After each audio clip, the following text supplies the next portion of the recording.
Programme خبر یہ ہے، میں ہوں شازیہ اکرم، پروگرام میں میرے ساتھ سعید قاضی ہیں اور سمیع ابراہیم۔ ناظرین، کل سے پوری قوم ملالہ یوسفزئی کی صحت یابی کے لیے دعا گو ہے، جسے کل اسکول سے واپسی پر طالبان نے اپنی گولیوں کا نشانہ بنایا اور اب وہ زندگی اور موت کی کشمکش میں مبتلا ہے۔ آج ہم بات کریں گے کہ کیا سوات میں دہشت گردی پھر سے سر اٹھانے لگی ہے، کیا پھر سے طالبان کا جو خوف ہے وہ لوگوں کی زندگیوں کو مشکل بنائے گا۔ ساتھ ہی ہم بات کریں گے دوسری جانب امن مارچ کے بعد ہونے والے ڈرون حملے کی، جس میں ڈرون حملے روکنے کا پیغام بھی دیا گیا، مارچ بھی کیا گیا، لیکن ڈرون حملے ابھی بھی جاری ہیں۔ آج کا سوال سن لیجیے، سوال ہمارا جڑا ہے دہشت گردی سے۔ پاکستان کے عوام پر دہشت گردی مسلط کرنے کا آپ کیا سمجھتے ہیں؟ کون ذمہ دار ہے؟ اس پر اپنی رائے دیجیے، ای میل کیجیے، ایس ایم ایس کیجیے یا ٹیلی فون کال کے ذریعے ہمارے سوال کا جواب دیجیے۔ اس کے علاوہ اور آج کے دن کی اہم خبریں کیا ہیں بات کریں گے۔ سب سے پہلے قاضی صاحب سے۔ جی قاضی صاحب۔ شازیہ، پہلے میں ایک رپورٹ کی بات کروں گا کہ یہ جو انرجی کرائسس ہے، یہ جی ڈی پی کا تقریباً 2% جو ہے اس کے لاس میں جو ہے وہ منتج ہو رہا ہے، بلکہ یوں اگر کہا جائے کہ آپ کی جتنے اور معاشی کرائسس ہیں ان کی بنیاد میں یہ ہے، اور اس میں اور بڑی انٹرسٹنگ فگرز میں آج کوٹ کروں گا کہ ہم عوام کی سبسڈی تو واپس لے رہے ہیں، مگر ڈسکوز کو جو ہم ایک ڈفرینشیل یا لاس کے نام پہ بلینز آف روپیز کی سبسڈی دے رہے ہیں، وہ آلموسٹ برابر ہے آپ کے ٹوٹل جو ڈیولپمنٹ کا بجٹ ہے۔ اور پھر نزاع کیا ہے، جو احمد مختار صاحب نے کہا تھا جی کرپشن وجہ ہے اس کی، اور پھر منسٹری آف واٹر اور جو پاور کی اور وزارت خزانہ کی جو اس میں لڑائی ہے وہ کیا ہے، اس پہ بات کریں گے۔ اور پھر بلدیہ ٹاؤن کی میں آج فالو اپ دوں گا، اور اس میں ہمارے ساتھ کرامت علی بھی ہوں گے، پائلر کے جو ہیڈ ہیں۔ 70 لاشیں بھی نہیں ملی، 70 خاندان ابھی تک انتظار میں ہیں کہ ان کو یا بتا ہی دیا جائے کہ وہ نہیں رہے یا کہاں ہیں۔ اس پہ بات کریں گے کیا لیٹسٹ ہے۔ اور پھر آخر میں پنجاب کا کرائم ریٹ سمیع صاحب بتایا جا رہا ہے 60% بڑھ گیا ہے، اس کی تہ میں کیا ہے، اس کی وجہ کیا ہے، وہ کیا معاشی عوامل ہیں کہ لوگ اس طرح نوجوان کرائم کی طرف جا رہے ہیں، اس پہ میں آج بات کروں گا۔ ٹھیک ہے جی سمیع صاحب۔ شازیہ، کیونکہ پاکستان بنیادی طور پر ایک زرعی ملک ہے اور ہمارے جو 66% آبادی ہے اس کا انحصار اسی انڈسٹری پر ہے، تو اس میں جو کپاس ہے وہ ایک بڑی امپورٹنٹ پروڈکٹ ہے اور اس کی ایکسپورٹ پاکستان کے لیے بہت زیادہ زر مبادلہ اس سے حاصل ہوتا ہے۔ لیکن جو خبریں آ رہی ہیں، جو سپٹمبر میں جو بارش ہوئی ہے جس میں جنوبی پنجاب اور سندھ اور بلوچستان کے تقریباً 20 اضلاع ہیں بری طرح متاثر ہوئے ہیں، اور وہ ایریا ہے جہاں پر کاٹن گرو کی جاتی تھی۔ اس پر آج بات کریں گے کہ وہاں پر جو کپاس کی فصل جس طرح تباہ ہوئی ہے اس سے زر مبادلہ پر کتنے اثرات ہوں گے، اور پھر وہ ایک عام آدمی اس سے کس طرح متاثر ہوگا، کیونکہ یہ سوال ایک عام آدمی کی معیشت سے جڑا ہوا ہے۔ دوسری میں نے خبر چنی ہے عدلیہ اور حکومت کے درمیان جو معاذرائی خبریں آ رہی تھی کہ سوئس حکام کو خط لکھا جا رہا ہے، صرف مسودے پر کوئی اعتراض ہے، لیکن اب کل کیونکہ سپریم کورٹ میں 18 سپٹمبر کے فیصلے کے خلاف پٹیشن دائر کر دی ہے حکومت نے، تو وہ جو ایک ساری ایکسرسائز تھی وہ فیوٹائل ہوتی ہوئی نظر آتی ہے، اور اب یہ معاملہ دوبارہ زیر بحث ہوگا کہ کیا ہے یہ ایک محاذرائی جو ہم پہلے بھی بات کرتے ہیں کہ اصل معاملے سے توجہ ہٹانے کی شاید ایک کوشش ہے، وہ دوبارہ ہوگی۔ پھر اسی سے عدلیہ کے حوالے سے یہ کل اسلام آباد ہائی کورٹ نے ایک حکم دیا ہے کہ ججز کے خلاف کوئی بھی ان کے حوالے سے کوئی بھی جو قابل اعتراض مواد ہے نہ وہ شائع کیا جائے، نہ کسی پروگرام میں ججز کا کنڈکٹ ڈسکس کیا جائے، کیونکہ اس سے ججز کی توہین ہوتی ہے۔ تو آج یہ بالکل اچھی بات ہے، ججز کی توہین نہیں ہونی چاہیے، لیکن آج اس پر بات کریں گے کہ ہر طبقہ اپنی توہین کے حوالے سے تو بڑا سرگرم عمل ہمیں نظر آتا ہے، لیکن کیا جو پاکستان کے عوام کی روزانہ توہین ہوتی ہے غربت کے ہاتھوں، اس توہین پر بھی کوئی ادارہ کوئی اس پر بھی بات کرنے کے لیے کوئی تیار ہے؟ ٹھیک ہے، اس پر بات کریں گے، بریک لیتے ہیں، بریک کے بعد آ کر انہیں خبروں پر بات کریں گے۔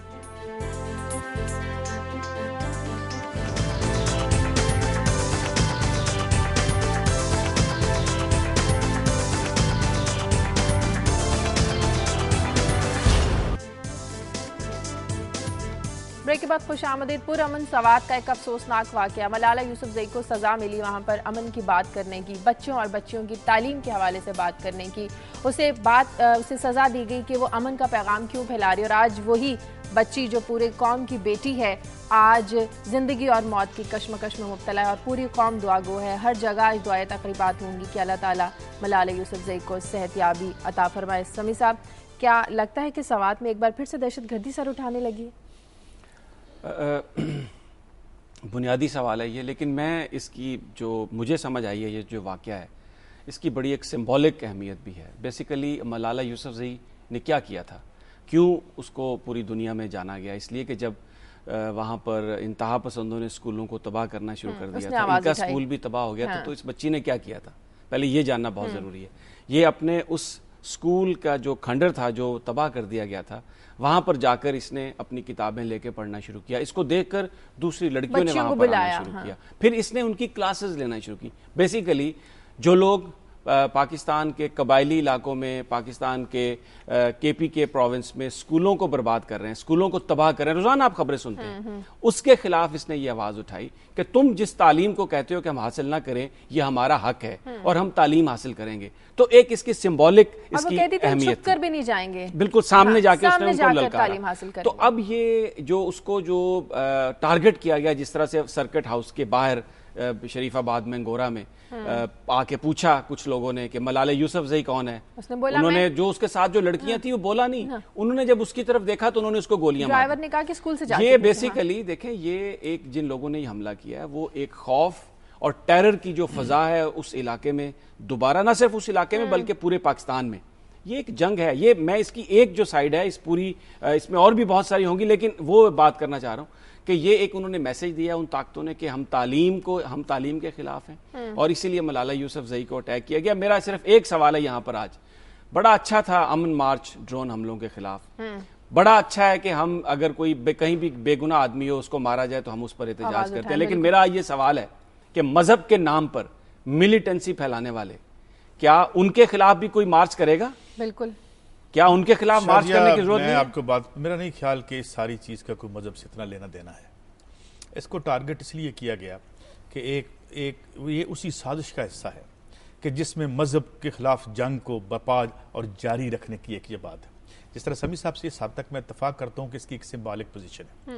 یہ ایک ایسے امیج کو بلڈ کیے رکھنا چاہتے ہیں. میرے خیال میں فاٹا کے 80-90% لوگ جو ہیں ان کی سوچ کو ملالہ ریپریزنٹ کرتی تھی. بالکل، وہاں کی بچیاں پڑھنی چاہتی ہیں، وہ امن چاہتے ہیں، مگر جو لوگ ملیٹنسی کے نام پہ قبضے کیے ہوئے ہیں جنہوں نے، ان کا مذہب سے کچھ لینا دینا نہیں ہے. یہ بڑے سیکولر لوگ ہیں، یہ میتھڈ ہے ان کا، یہ طریقہ کار ہے، دہشت گردی ان کا طریقہ کار ہے، آبادیوں کو مجروح رکھ کے غلام رکھنے کی مذہب کے نام پر. یہ کہ مذہبی آدمی ہوگا جس نے جا کے یہ کام کیا ملالہ کا نام لے کے. اور اب کیا ہے، اور ہم کیا کرتے ہیں، ہمارا بھی بڑا منافقانہ ایٹیٹیوڈ ہوتا ہے. اس کے بعد جو ہے ملالہ کو اللہ تعالیٰ زندگی دے اور صحت اور بچی واپس آ جائے، ورنہ کیا ہوگا، این جی اوز نکل آئیں گی باہر، او شور مچا دیں گی، وہ ہم بھول جائیں گے، وہ تمام باتیں بھول جائیں گے. ابھی روز ایک مرثیہ پڑھتے ہیں ہم، 70-80 سے سینکڑوں ملالہ مر گئی تھی اس دن بلدیہ ٹاؤن میں، وہ نہیں ملالہ تھی، ان کی اسپریشنز کو ہم قتل کرتے. اب یہ سوائے لاشوں کے اور زخموں کے ہمیں کچھ نہیں دے پا رہے.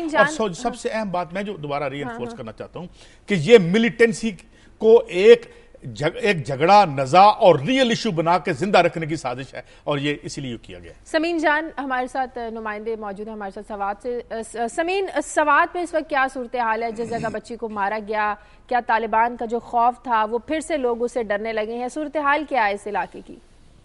شازیہ، اس وقت سوات کی صورتحال تو ایسی ہے کہ وہاں پہ غم و غصے کا اظہار کیا جائے کہ لوگوں میں ایک غم کی فضا وہاں پہ ابھی قائم ہے. اگر آپ کو تھوڑا سا میں یہ بتا دوں کہ ملالہ یوسفزئی پر حملہ جو ہے نا طالبان کے مخالف سوچ کی وجہ سے کیا گیا ہے. اصل وجہ اس کی یہی ہے کہ اس بچی نے جب 2009 میں خیبر پختونخوا میں دہشت گردی عروج پر تھی تو سوات مکمل طور پر طالبان کے قبضے میں تھا. اگر چارباغ کو لیا جائے، کبل کو لیا جائے، ایسے علاقے ہیں جہاں پہ طالبان کی مکمل طور پہ ان کا کنٹرول قائم تھا. مگر یہی بچی تھی ملالہ یوسفزئی جس نے آواز بلند کی تھی. اس وقت اس نے فرضی نام سے، گلمکئی کے نام سے وہاں پہ ڈائریاں لکھی، اور اسی ڈائریوں کی وجہ سے جو ہے نا اس کی شہرت جو ہے نا وہ بلندیوں تک پہنچ گئی. اور میں ایک حقیقت پسندانہ یہ بھی کہہ دوں کہ اس میں ہمارے میڈیا کا بھی کردار ہے، کیونکہ اگر اس وقت اس بچی کو اسی طرح اس کے ڈائریوں کو، اگر اس دہشت گردی کی لہر تھی ایک خیبر پختونخوا 2009 میں، کیونکہ ایک دن بعد بم دھماکے ہوتے تھے، ایک دن بعد اسکول اڑائے جاتے، حتیٰ کہ سوات میں مکمل طور پہ تعلیمی ادارے جو ہے نا وہ ختم ہو گئے تھے. صحیح. سمین، یہ بتائیں کہ ابھی جو اسکول میں جانے والے بچے ہیں، بچیاں ہیں، اس واقعے کے بعد ان کی کیا سچویشن ہے؟ ظاہر ہے وہ بھی خوف و ہراس میں مبتلا ہوں گے. بالکل وہاں پہ آج، کیونکہ آج تو مکمل سوات میں یہ صورتحال ہے کہ آج وہاں پہ تعلیمی ادارے بند ہیں. اچھا، آج مکمل طور پہ تعلیمی ادارے بند ہیں وہاں پہ، اور لازمی بات ہے کہ وہاں پہ خوف حراس ہے، کیونکہ طالبان کا ایک سلسلہ یہاں پہ حکومت بھی یہ کہہ رہی، کیونکہ وہاں پہ پاک فوج اور پولیس تو ہے، 80% امن ہے، اس میں کوئی شک نہیں، مگر 20% امن نہیں ہے. طالبان کی موجودگی اب بھی وہاں پہ موجود ہے، کیونکہ انہوں نے ایک روٹ بنایا ہوا ہے، سوات سے اپر دیر سے ہو کے بنیر آتے ہیں، بنیر سے ہو کے سوات میں انٹر ہوتے ہیں، اور دیر سے اپر دیر سے جو ہے نا وہ افغانستان سے لے فضل اللہ کی گروپ جو ہے نا وہ وہاں پہ، تو یہ ایک سلسلہ ان کا ابھی بھی جاری ہے اور وہاں پہ ان کی موجودگی ہے. یہی وجہ ہے کہ یہاں پہ دہشت گردی کی. اچھا، کچھ ایسی کوئی خبر دیں، کب تک منتقل کیا جائے گا؟ دبئی کے لیے طیارہ مختص کر لیا گیا ہے ملالہ کے علاج کے لیے، کب تک بھیجا جائے گا دبئی؟ آج شازیہ اس طرح ہے کہ آج نیرو سرجن کی ایک ٹیم جو ہے نا راولپنڈی کی ایم ایچ سے آ رہی ہے، اور ایک ٹیم یہاں پہ پشاور میں جو نیرو سرجن اسپیشلسٹ ہے ان کی ٹیم، کیونکہ جوائنٹ ٹیم جو ہے نا میڈیکل بورڈ جو ہے نا آج دوبارہ ملالہ یوسفزئی کا معائنہ کرے گی، اور یہی ٹیم جو ہے نا پھر اس بات پہ فیصلہ کرے گی آیا اس کو باہر بھجوانا چاہیے یا نہیں، یا کہ یہاں پہ ان کو یعنی ان کا علاج کیا جائے. مگر اب ممکن ہے کیونکہ اب وہ ٹیم پہنچے گی، جو ہی پہنچے گی تو اس کے بعد اس کا مکمل طور پر دوبارہ تفصیلی جائزہ لیا جائے گا اور معائنہ کیا جائے گا، اس کے بعد اس کا بیرون ملک بھجوانے کا فیصلہ کیا جائے گا. بہت شکریہ سمیم جان آپ کا، ہم سب دعا گو ہیں کہ ملالہ یوسفزئی صحت یاب ہوں اور اپنے گھر والوں کے درمیان دوبارہ سے ہستی بستی رہیں. اور یہ بیسیکلی آج کیونکہ پورے پاکستان کے اسکولوں میں دعائیہ تقریبات بھی ہو رہی ہیں، بڑا اچھا ہے کہ بعض اوقات ایسے جو مومنٹس ہیں وہ نیشنز کو ری ڈیفائن کرتے ہیں. آپ کے اندر جو اختلافات ہیں آپ ان کو بھلا کے ایک یونٹی آپ لے کے آتے ہیں، اور پھر جب ایک قوم بن کر آپ کسی چیز پر ایک ریاکشن دیتے ہیں تو اس سے وہ اسٹرانگ بھی ہوتے ہیں. اور پھر اور بھی اگر ان موقعوں پر ہم اپنی اور بھی دوسری خامیوں اور کوتاہیوں پر ایک نظر ڈال لیں تو وہ ایک ایسا ہمیں موقع قدرت کی طرف سے ملتا ہے کہ جس میں ہم اپنے لیے اچھائیاں تلاش کر سکتے ہیں. صاحب ہم کیا عوام کوئی اپنی کوتاہیوں پہ نظر ڈالیں؟ یہ جو بچی کو نہیں دے سکے تحفظ، ابھی کچھ دن پہلے سوات میں گاڑیوں سے نکال کے بچوں، تو پھر اس میں ہمیں بتا دیں ہماری کیا غلطی ہے. عوام کی ہماری غلطی یہ کہ عوام گھر سے باہر نہ نکلیں، بچے اسکول میں پڑھنے نہ جائیں کیونکہ ہمارے حکمران ہمارا تحفظ نہیں کر سکتے. نہیں، اس میں ایک بات ہوتی ہے قاضی صاحب کہ جو پولیٹیکل سپورٹ ملتی ہے نا، دیکھیں اب آپ نے تو ایک سازش کہہ کہ مسلط کیا جا رہا ہے، ایک بات ختم کر دی، ایسا نہیں ہے. آپ نے نمائندے کی بات سنی، سن تو لینا، ہمیں کوئی خراج تحسین پیش کرنے کے لیے بچی کو مارا گیا، بات سن تو لینا، آپ بات سن لیں پھر جواب دے دیجیے گا. اس طرح لڑائی تو نہ شروع کریں. نہیں، عرض کرنا چاہتا ہوں، فرماتے تو آپ ہیں کہ اس نے نمائندے نے آپ کو بتایا کہ وہ روٹ استعمال کرتے ہیں، ایک فضل اللہ کا گروپ ہے، یہ لوگ سوسائٹی میں موجود ہیں، ان کی پولیٹیکل سپورٹ بند ہونی چاہیے. یہ بیسیکلی عوام یہ کر سکتے ہیں، جو لوگ بھی کرتے ہیں. کون مثلاً کر رہے ہیں؟ ابھی جو ڈرون حملہ اس نے کیا امریکہ نے یہاں پہ، وہ یہاں زندہ رکھنا چاہتے ہیں نا اس جنگ کو، یا ملالہ کو قتل کرانا چاہتے ہیں تو کر رہے ہیں نا وہ. کال ان کے وہ ختم کرنا چاہتے ہیں. آپ کا مطلب ہے کہ یہ ڈرون حملوں کی وجہ سے ملالے پہ گولی لگی؟ یہاں پہ پورا وار تھیٹر یہاں پہ لے آئے ہیں وہ بھائی. کچھ لوگ یہ پالیسی ہے ان کی یہاں پہ اس کو جنگ کو زندہ رکھنا. مجھے نہیں پتا کہ کس سپر پاور کے تناظر میں دیکھتے ہیں، آپ کے ذہن میں کیا نظریہ آیا ہوا ہے. کوئی بھی جو ایشو ہے اس پر بات کرنے کی بجائے آپ کوئی اور جنگ لا کے وہ بات کرتے ہیں. مجھے ڈانٹے نہ، بات کریں. کراچی سے مجھے کال لینے دیں. مسز عثمان ہے. ہیلو. ہیلو، السلام علیکم. جی وعلیکم السلام. دیکھیں یہ جو کچھ بھی ہو رہا ہے نا اس وقت، اس میں ساری ذمہ داری حکومت، ماننے والوں کو پتا کیوں نہیں جاتا کون لوگ ہیں جو آتے ہیں کسی کو مارتے ہیں اور چلے جاتے ہیں، کسی کا پتہ ہی نہیں چلتا. میڈیا بری بات کو اتنی زیادہ ہائپ دیتا اور اچھی بات کو بالکل ہائپ نہیں دیتا.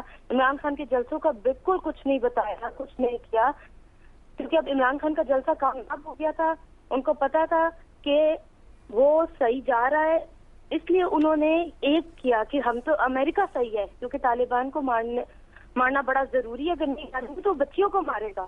یہ امریکن ٹیررسٹ ہیں، کوئی طالبان نہیں ہے، کوئی کچھ نہیں ہے.